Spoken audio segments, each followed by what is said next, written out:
जयपुर अजमेर राष्ट्रीय राजमार्ग पर शुक्रवार सुबह भांकरोटा में हुए भयावह हादसे ने प्रदेश को झकझोर कर रख दिया है। इस त्रासदी के पीछे दो प्रमुख कारण उभरकर सामने आ रहे हैं। राष्ट्रीय राजमार्ग प्राधिकरण यानी NHAI की धीमी कार्य प्रगति और यू टर्न पर पुलिस कर्मियों द्वारा अवैध वसूली। घटना की प्रारंभिक जांच में सामने आया है कि NHAI ने अधूरे निर्माण के बावजूद टोल वसूली शुरू कर दी थी।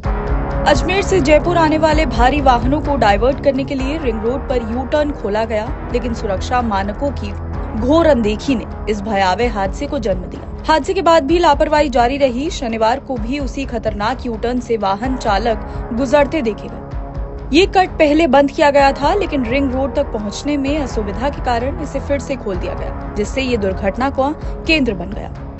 शुक्रवार सुबह LPG गैस से भरे टैंकर को एक तेज रफ्तार ट्रक ने टक्कर मार दी। टक्कर इतनी जोरदार थी कि 18 टन गैस का रिसाव होने लगा। कुछ ही समय बाद जबरदस्त धमाका हुआ, जिससे आसपास का इलाका दहल उठा। इस हादसे में अब तक 14 लोगों की जान चली गई है और 30 से ज्यादा लोग गंभीर रूप से झुलस गए। आग की लपटें इतनी भीषण थी कि 8 घंटे तक जलती रही। धमाके की आवाज 10 किलोमीटर दूर तक सुनाई दी, जबकि 300 मीटर के दायरे में खड़े 40 वाहन आग की चपेट में आ गए। NHAI के परियोजना निदेशक अजय आर्य के अनुसार ये कट यातायात डायवर्जन के लिए खोला गया था और इसमें पुलिस की सहमति भी शामिल थी। हालांकि प्रारंभिक जांच में ये बात भी सामने आई है कि पुलिस कर्मियों द्वारा यहाँ अवैध वसूली की जा रही थी। यू टर्न पर वाहनों की धीमी गति का फायदा उठाकर पुलिसकर्मी वाहनों को रोकते और विभिन्न बहाने बनाकर पैसे वसूलते थे। इस तरह की अनियमितताओं ने यातायात प्रबंधन को अव्यवस्थित कर दिया और अंत में इस बड़े हादसे की नींव रखी।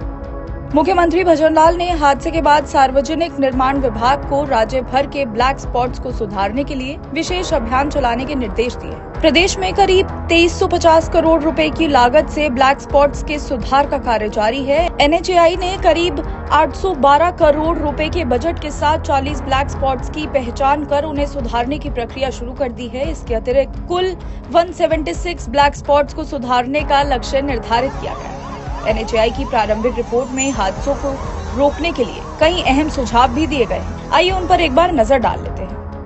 ज्वलनशील पदार्थ लेकर चलने वाले वाहनों के लिए एस्कॉर्ट सिस्टम लागू करना, संवेदनशील स्थानों पर 24 घंटे यातायात पुलिस की तैनाती सुनिश्चित करना, निर्माण कार्यों को तेजी से पूरा कर सड़क सुरक्षा मानकों को लागू करना, जनाक्रोश और कार्रवाई की मांग। इस हादसे के बाद लोगों में जबरदस्त गुस्सा है। स्थानीय निवासियों और पीड़ितों के परिवारों ने दोषियों के खिलाफ सख्त कार्रवाई की भी मांग की है। विशेषज्ञों का ऐसा कहना है कि अगर समय रहते यातायात प्रबंधन और सुरक्षा उपायों पर ध्यान दिया जाता तो इस तरह की भयावह त्रासदी को रोका जा सकता था। जयपुर अजमेर हाईवे पर हुआ ये हादसा केवल एक दुर्घटना नहीं, बल्कि लापरवाही और भ्रष्टाचार का नतीजा है। इस घटना ने प्रशासनिक अनदेखी और कमजोर सुरक्षा प्रणाली की पोल खोल दी है। अब देखना ये होगा कि सरकार और संबंधित विभाग इस घटना से क्या सबक लेते हैं और आगे इस तरह की त्रासदियों को रोकने के लिए क्या कदम उठाए जाते हैं।